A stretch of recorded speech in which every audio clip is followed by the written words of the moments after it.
Assalamualaikum warahmatullahi wabarakatuh. Kembali lagi dengan saya Suci Firda Awalia dari jurusan Ilmu Al-Quran dan Tafsir kelas 4B.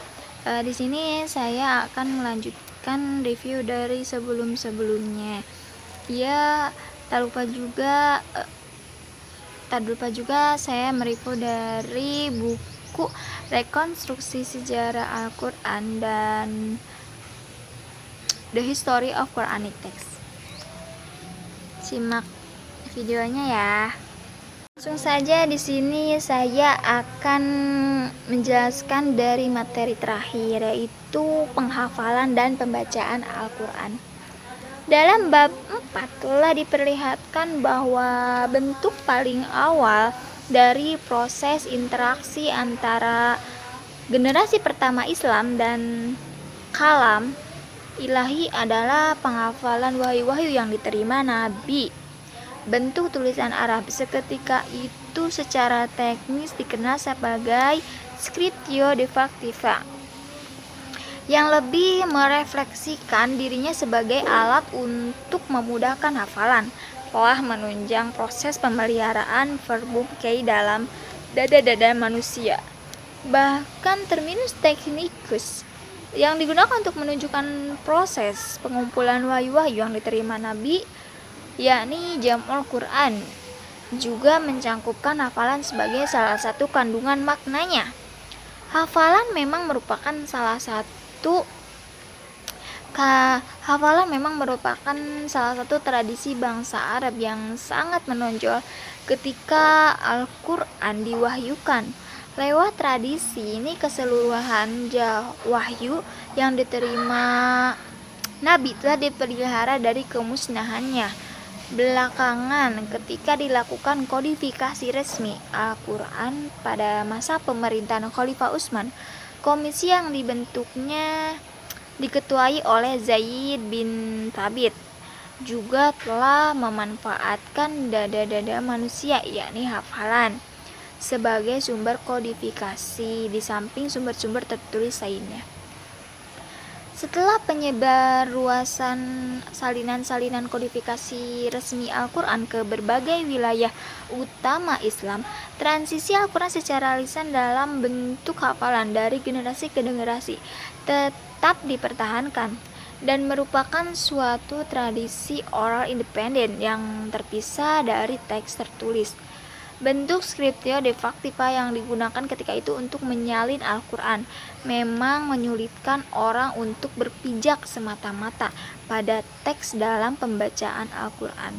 Lantaran kelemahan scriptio defectiva, sebagian ulama mengungkapkan laporan lainnya bahwa ketika Utsman mendistribusi salinan-salinan mushaf resminya ke berbagai wilayah utama Imperium Islam, ia juga mengirim sejumlah qurra menyertai salinan-salinan itu untuk mengajarkan masyarakat di wilayah-wilayah tersebut bagaimana membaca teks resmi Al-Quran secara tepat.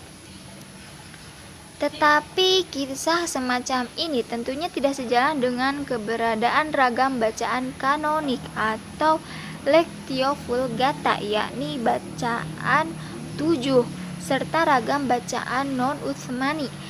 Jika Utsman telah melakukan relatif cukup banyak di antara berbagai kawasan Islam atau di dalam tradisi bacaan kanonik itu sendiri, bahkan seperti ditunjukkan dalam bab 9, dalam kasus-kasus tertentu, bacaan kanonik juga telah menyimpang dari teks Utsmani.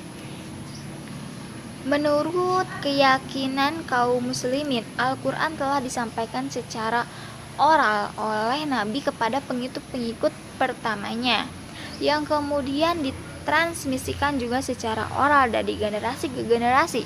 Sebagian kaum muslimin bahkan meyakini bahwa verbum dei telah disampaikan secara oral oleh Jibril yang menjelma secara visual kepada Nabi.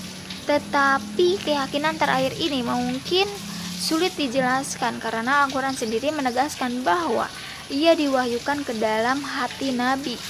Penyampaian oral wahyu Al-Quran di sini barangkali mesti ditafsirkan bahwa Nabi memang secara aktual atau mendengar kata-kata wahyu tetapi dalam pengertian mental, bukan akustik, karena agen wahyu atau Jibril dan suara wahyu itu bersifat internal baginya.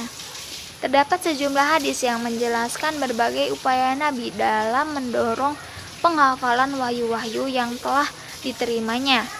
Salah satu di antaranya adalah riwayat Utsman bin Affan bahwa Nabi pernah bersabda, "Yang terbaik di antara kamu adalah mereka yang mempelajari Al-Quran kemudian mengajarkannya." Nabi sebagaimana diberitakan juga mengirim para sahabat untuk mengajarkan Islam dan Al-Quran di berbagai daerah. Setelah perjanjian Aqobah, Mus'ab bin Umair misalnya diutus Nabi dari Mekah ke Madinah untuk mengajarkan Islam dan Al-Quran kepada orang-orang Islam di kota itu. Nabi bahkan menyarankan kepada umat Islam untuk mempelajari Al-Quran dari Ibnu Mas'ud, Salim, Mu'ad, dan Ubay. Ya, cukup. Itu adalah hasil review saya. Kurang lebihnya mohon maaf apabila ini kan terakhir ya. Nah, apabila terdapat sebuah penjelasan-penjelasan yang mungkin kalian kurang paham, kalian bisa lebih baca-baca lagi ya. Karena di sini ya intinya saya sama-sama belajar juga.